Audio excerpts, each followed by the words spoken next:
Hey, hey, hey, welcome and thanks for joining me today. Man, it's a fan. What? Come on, man. What's going on? Sorry about that. Today's topic is about anger management, the myth of anger. And my guest is Trish Ahjel Roberts. Trish is the author of The Anger Myth, and she's going to help us, find out a way to direct that anger into something more positive. And she's got a great acronym for anger, ANGER. So if you guys are ready, let's get into it. But let me remind you, please like, share, subscribe, and comment. All of that helps this channel grow, and that's what I would like to do, is to be able to grow and to get some really good content for all of you. And if you have any suggestions, please shoot me off an email, let me know, or even put it in the comments. And as always, if you are a pet owner, please be responsible and have your pets spayed or neutered. Thanks. Let's get into it. Welcome to Amazing People, Amazing Things with your host, Chuck.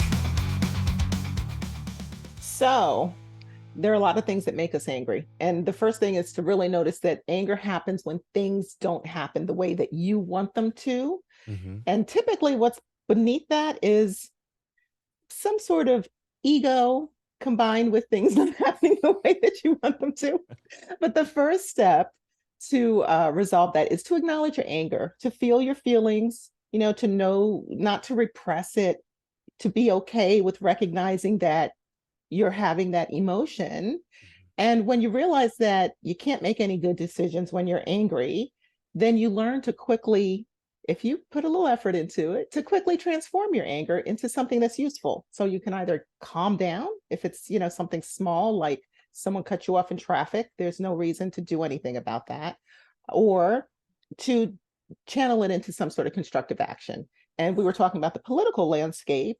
So in that situation, you would want to find something constructive to do. So again, the first step is to acknowledge. And then the second step is to notice your breath. So, pause. And like you said before, take a few cleansing breaths, take a few slow breaths. Yeah. As far as like acknowledging this, I know that oftentimes, and I'm going to use me as an example in the past, I'm able to acknowledge and I know why and what made me angry. But like you said, to channel that anger elsewhere, like channeling your power someplace else or something constructive, that seems very, very difficult because you're in that moment of anger. Where am I going to channel it? What's constructive about it? Unless I'm demolishing something, then I could turn it, into something constructive because I'm breaking things down. But I'm glad how's I'm glad you said that, because there are people who teach that you can channel anger. Mm, So the word that I use is transform, because to me, channeling anger is like trying to get a tornado to do something that you want it to do. It is out of control. You right? would need to, turn that into a nice little pitter patter of rain, and then maybe you can make it useful. So I would use the word transform. And the way that we do that, first acknowledging it, because you just get more mad if you pretend it's not happening, right? Right. And then take the time to breathe, because that gives you, it slows you down, creates a little space between the trigger and your response, allows some oxygen to go to your brain, calms the stress hormones in your body. And then the third step, the G, because it spells out anger, is to gear up your imagination. And that's one of the most important steps, because we need our imagination to have some sort of empathy. Most of us as kids got yelled at somewhere along the line for daydreaming, for spacing out, or, living in a fantasy world. So as adults, we tend to stop using our imagination as much. We Yes. have a lot of things fed to us from movies and television and that kind of thing. So it could be a very atrophied muscle. So practicing your imagination, one of the ways that I teach is to get quiet and think about being someone other than you. Suppose you were the opposite sex, or a different race, or you were born in a different country. or you were born in a different socioeconomic group? What would it feel to be somebody else? So that's a Is good technique to start with. is this to help you understand and feel empathy, perhaps? Like some practice of this, and then basically put yourself in the other person's shoe, so to speak, something like that. Absolutely. That's 100% it. It's to help you learn empathy. A Okay. lot of the things that make us angry is because we can only process things from our perspective. And you have to pause and think about exactly what you said, putting someone else's moccasins on, right? Putting on someone else's shoes. What is it like from someone else's perspective? Yeah.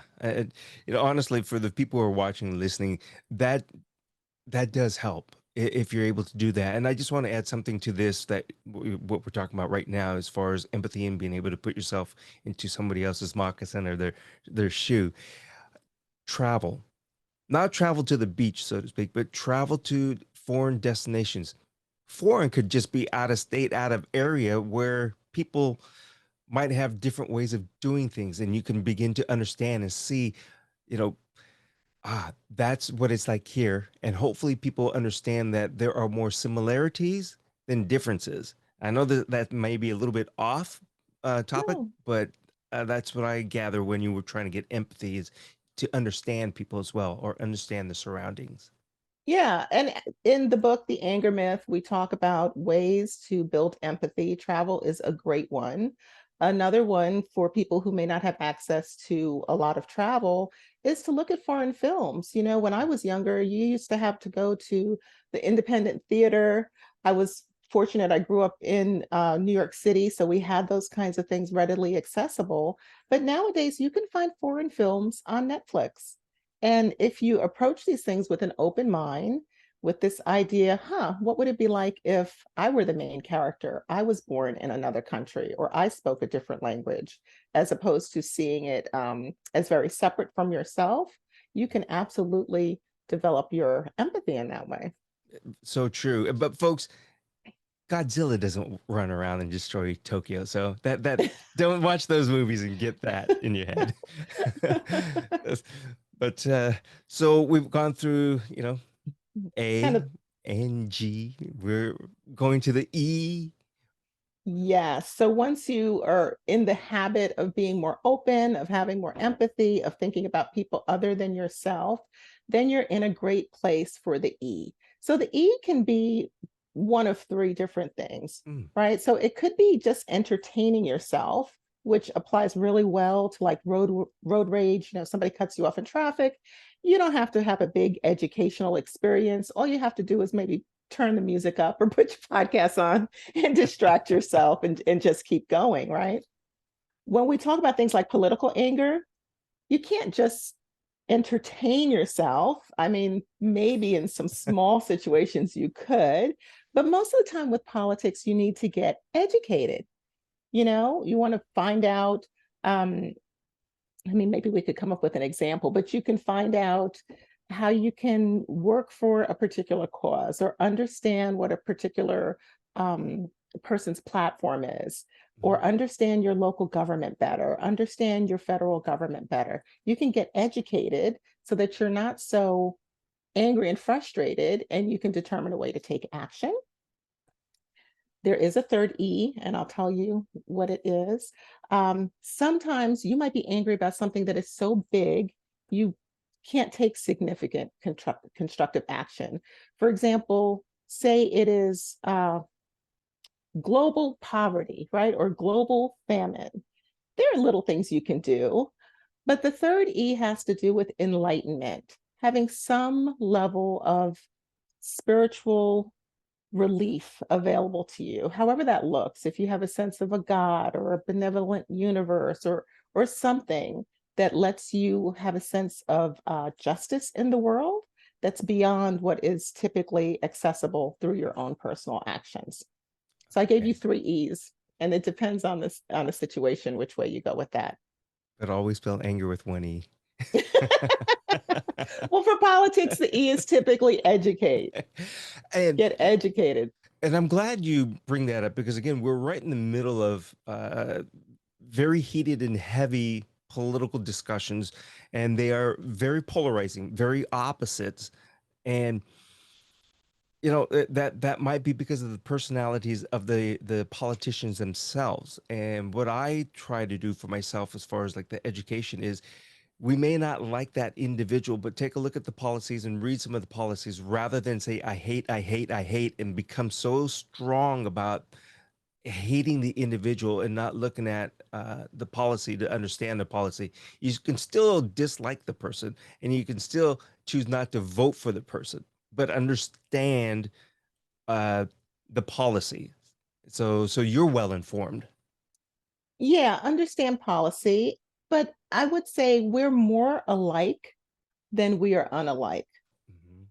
We think that we're very different many times, but for the most part, people want to take care of themselves. They want to take care of their families. They want to have a sense of happiness and a sense of freedom or freedom from suffering, right? So those are universal things that all people want. Sometimes, and this is part of what makes politics complicated, sometimes instead of sharing policy or, human benefits that we all want, it's easier to point to someone else who maybe looks a little different and says, this person's trying to steal your cookie. They're taking your jobs, they're taking your um, livelihood or whatever it is, as opposed to the fact that we're all human beings and we all want basically the same things. We want to feel safe, we want to feel loved. Yeah, you're right. I mean, we all have the same basic needs and necessities that we all want. So again, yes, there are probably more similar, not probably, there are more similarities than differences between individuals. So There absolutely, it's, absolutely. and yeah, that So the E is where the work is. it definitely sounds like there's a lot of work to to do there from each one of us because there's so many different situations, and that's why you had three different Yeah. situations for E. I mean, for politics, it's usually just going to be get educated, you Yeah, know, because people get angry because they feel hopeless, they feel helpless, they get stuck. So once you get educated and you can take some action, then it makes you feel more empowered, there's and it another takes E. and it takes you to the R. The R in anger is to recognize your success. So if Hmm. you, I mean, we haven't used an example, so I don't know what would be a good example of something that would make somebody angry politically. It's I don't either. I mean, right now it's like everything, and it's to me honestly, if we're talking politics right now, as far as today, it seems so much more about the individual. They don't like the person rather than that person makes me angry. And Well, here, I'll give you an example. I'll give you an example. yes. Suppose you are driving outside and you see a lawn sign, right? And it's a lawn sign that you don't like. And you want to go pluck that lawn sign out and throw it away somewhere, right? But you can't do that. So the first thing is acknowledge how you feel, right? The triggered something in you. Give yourself a little breath. Then you get to the gear up the imagination. So you want to think, okay, who is this person who has this lawn sign that I disagree with? Right? I know that they want to have, a family. I know that they want to have safety. They want to have a sense of happiness. There's something that brought them to the conclusion that this candidate is the right person, so much so that they put that lawn sign out there. So just kind of sitting with that a little bit, as opposed to just hating the person because of their lawn sign, right? So Yes. realizing that there's something there. And then you might think, okay, what's my next step? Let me get educated. What can I do? You could talk to your neighbor. That might be something you want to do, or maybe it's not. Maybe what you want to do is volunteer for your lawn sign or put out your own lawn sign. Take some action so that you don't just feel um, helpless. Yeah. And once maybe getting community with the people who have the other lawn signs and then recognize your success because you've actually reframed your anger. You've done something about it instead of just sitting with, every time I pass that long sign, I'm just going to be mad. So, Hey, folks, I just want to take a second to say thank you for being a supporter of Amazing People, Amazing Things podcast show. So, if you're ready, let's get back to it. with, every time I pass that long sign, I'm just going to be mad. So, Thanks for using that as an example, because that is a very good one. I didn't even think about it, but I do know exactly what you mean. I don't get angry, but I see the signs and I'm like, boy. like, what are they thinking, right? Right. So that is very, very, very good example on that. Now, going with all this anger and the myths of anger, what are some of these myths about anger? I mean, isn't Yeah. anger? Isn't that an emotion that I'm allowed to have? What's the Oh, myth about that? yeah. So you are absolutely allowed to have the emotion. The decision is, do you want to be angry for 30 seconds, for 5 minutes, for 5 days, for 5 years? Mm. Because anger harms you. And it doesn't really harm anybody else unless you're out here, beating people up when you're angry, and that's still going to harm you, right? So, yeah. So the myth about anger is that it is useful, that it's helpful, that it's a great motivator. So in the book, I even talk about, great fighters, Mike Tyson, Bruce Lee. They will tell you anger is your enemy, even in a prize fighting match, because you cannot think straight and make good decisions and use your skills when you're angry. So Now, true.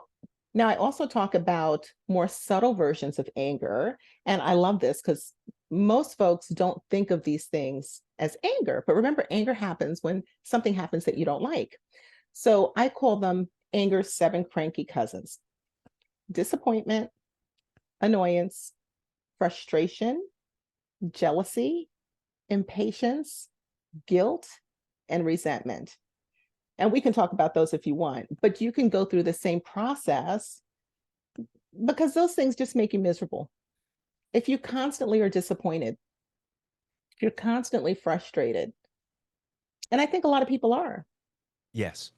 That's one. I'm glad you said frustration and frustrated. I want to kind of touch on that a little bit more, go a little bit deeper into the frustration, because that is Mm-hmm. something that's so, it, things can trigger us to become frustrated so easily. So how do we navigate that frustration? Yeah, so frustration is anger when something is unresolved, like it's kind of been unresolved and you're not finding a resolution to it. It's the same process. You can use the same process. So it happens with technology, right? It happens all the time with technology. Oh, yes. How many times have you just wanted to like throw something at the computer, right? Because you tried to fix it once, you tried to fix it again, and then you're like, okay, now that's when I start getting frustrated because it's unresolved. It's the same thing. Take a breath, you know, create some space between you and the trigger. Technology is probably a good example. You may need to walk away for a moment, or restart your computer, go away and come back. And then from there, you can kind of use your imagination. You're not going to have empathy for your computer, but you might think, well, maybe you can. You might think, what's wrong with you, computer? Did I clear my cache? Have I cleared up some storage space on my drive? Is that why things are acting up? Maybe I haven't rebooted you in a while. Maybe I've been streaming, you know, um, Netflix for 48 hours or something, So it gives you some space there. It is kind of funny thinking of empathy for your computer, but It it almost works. it does. Really, your 5 steps really work for every one of those situations and emotions. They really do. They really do. And then the next thing is, entertaining yourself. If there's nothing for you to do, you might walk away from the computer, get a cup of coffee, come back, and then revisit it. And when you're done, same thing. Recognize your success. Oh my God, I could have been like making my blood pressure rise. There's data around that, cardiovascular health. we make ourselves sick.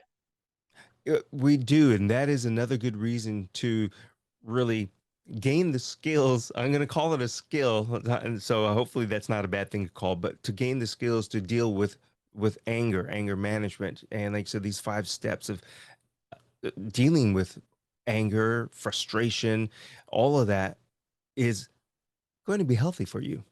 Absolutely. And it's a great skill. I love that you use that word because nobody teaches us, like when you think of our regular education in school, nobody even teaches us what anger is. I used to think, I used to be a little bit more angry years You? ago. No. Well, I used to think that when something didn't happen the way that I wanted it to happen, that the normal response was to be angry.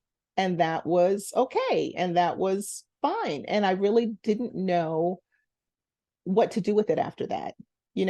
People get stuck in that place where I'm angry, I'm justified in being angry, and that's it, as opposed to understanding how to transform it. So I think it's so important to look at it as a skill. It absolutely is. This is a perfect time for me to ask you to let the audience know why is it that you're such an expert? I mean, who said you are the happiness coach? I know you've got credentials and everything, so uh, Yeah, I'll tell you how this happened to me. So yeah. I have a company now called Mind Blowing Happiness, but I was not always mind-blowingly happy. So really my journey started back in 2010. I was working as a financial advisor. I was a single mom. I was living in a new city and my relationship just wasn't working out. The job was difficult. Um, so one day I was just at my wit's end. I sat at the kitchen table and I Googled the word meditation because I thought, okay, well, nothing else is working. Maybe meditation will work. And I found a local meditation center in Atlanta. And I'll never forget the first day I went in there. Um, the lady said to me, she's not sure if I'm going to like the meditation. And I thought, why not? What do I care? I'll do whatever. So, of course, the first meditation was on death. And I thought, oh my God, yeah, because my life is a disaster. Of course, the meditation on death. But the reality was that for me, it was almost like a near death experience. You know how you're kind of reawakened by a big car accident, or if you have a health scare or something like that.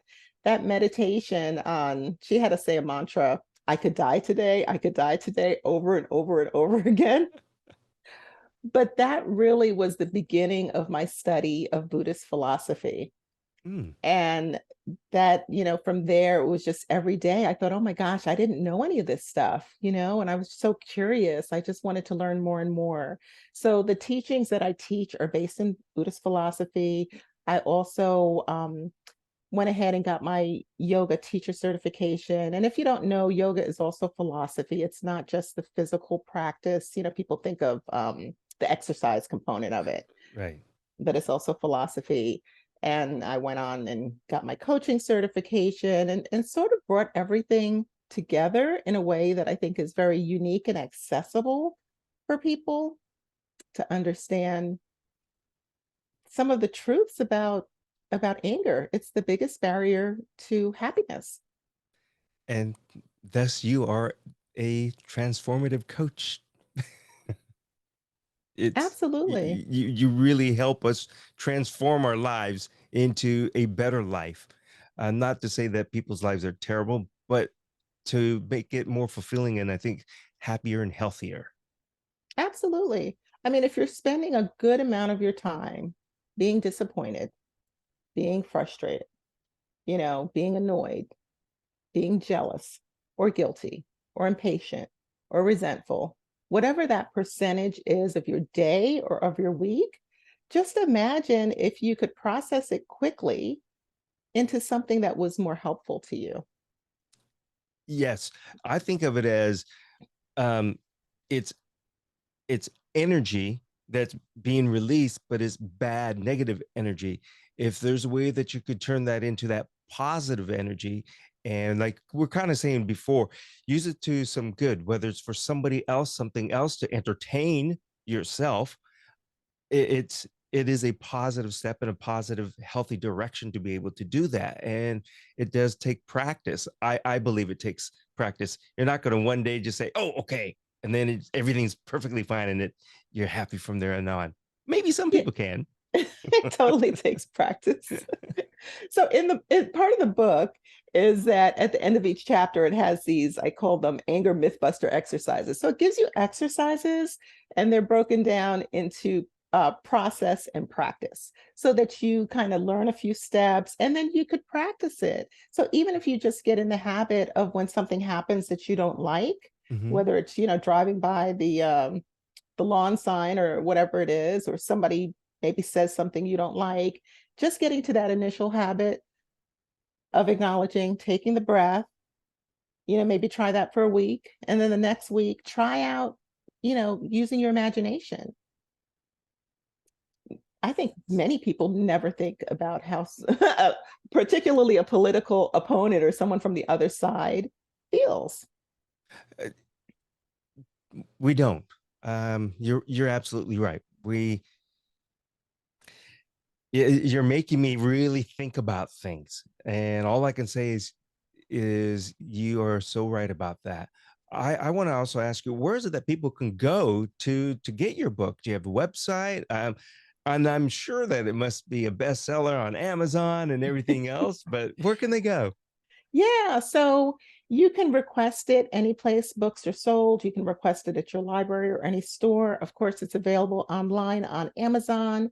You can also check out my website, theangermyth.com, or my name, trishahjelroberts.com.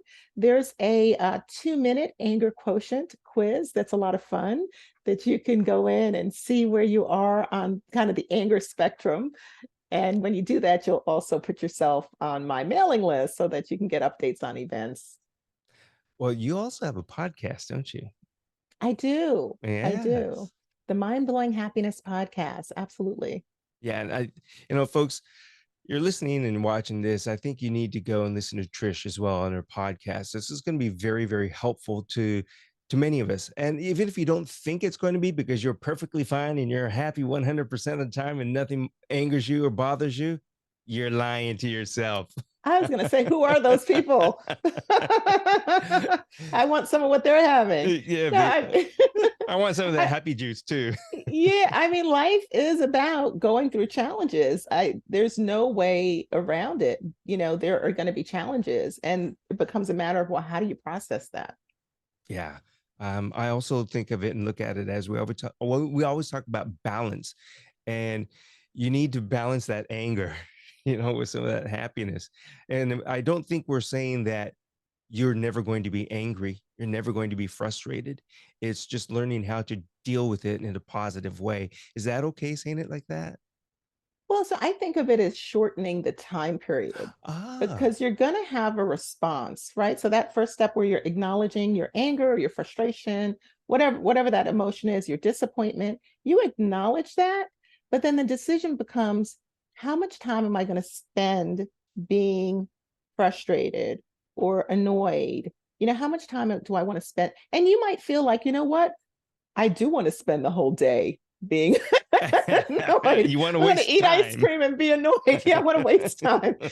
You might decide that you want to do that. But at some point, you need to make a decision to transform it because otherwise, you're just making yourself miserable.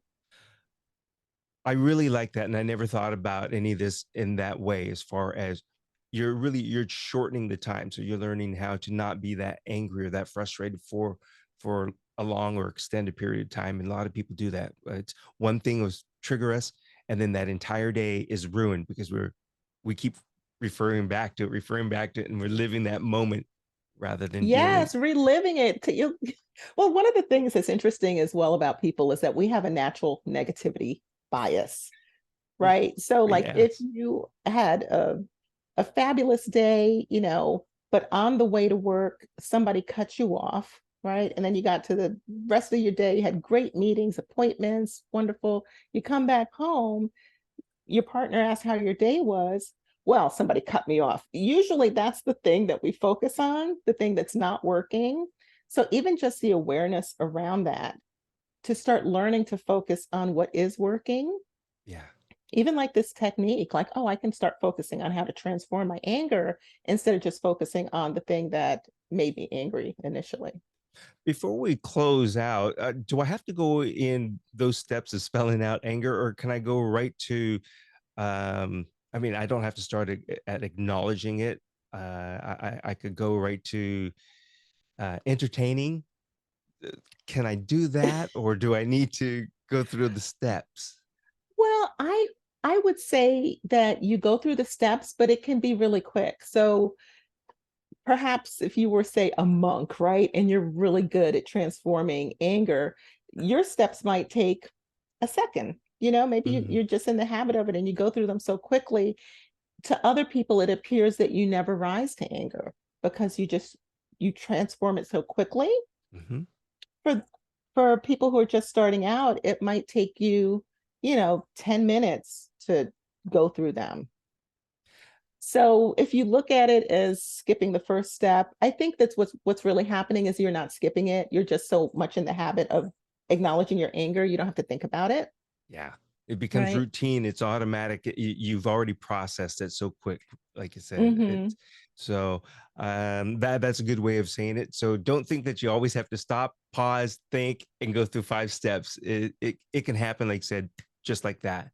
Yeah, when it becomes habit, you don't even think about it anymore. Hmm. And I know one thing. I would probably process the 5 steps really quick, but then I'd go back to entertaining. Because And oh, go ahead. I was going to say, because I always want to finish with something fun and entertaining. So, Well, that's, I was just going to point out that last step, the R, recognize your success, is actually really important because it's a part of habit formation to do what you said, to have something that's exciting at the end that makes you feel good. So the recognizing your success could just be, what, good job, Trish, you did that. You didn't act up. Or some sort of other kind of entertainment, some positive self-talk, great job. This was good. So yes. well, I'm going to say that I am fulfilled. I'm satisfied. I feel refreshed. And I'm going to go back. I've acknowledged everything that has happened this morning, processed it, and I can move on with my day. And what I'm talking about there, Trish knows. We had something was up technically with using another service, and that was quite frustrating. But I think both of us were able to navigate through that, and we found a solution, which is go use a different service, and it's worked out fine. Absolutely. We got educated, and then we Yes. recognize our success. Pat myself on the back. I'm patting you on the back too. Trish, again, this has been very, very helpful. Uh, I'm going to use that one of the E's. I'm going to say empowering and enlightening. And it really has been. So hopefully, folks will take something away from our conversation today and really learn to process your anger, your frustration. Don't let it spoil your day. Yes, and ruin your health. Yes. Again, stress can be a silent killer, right? I mean, Oh it my can have God, all kind yes. wreak so much havoc on you. Absolutely.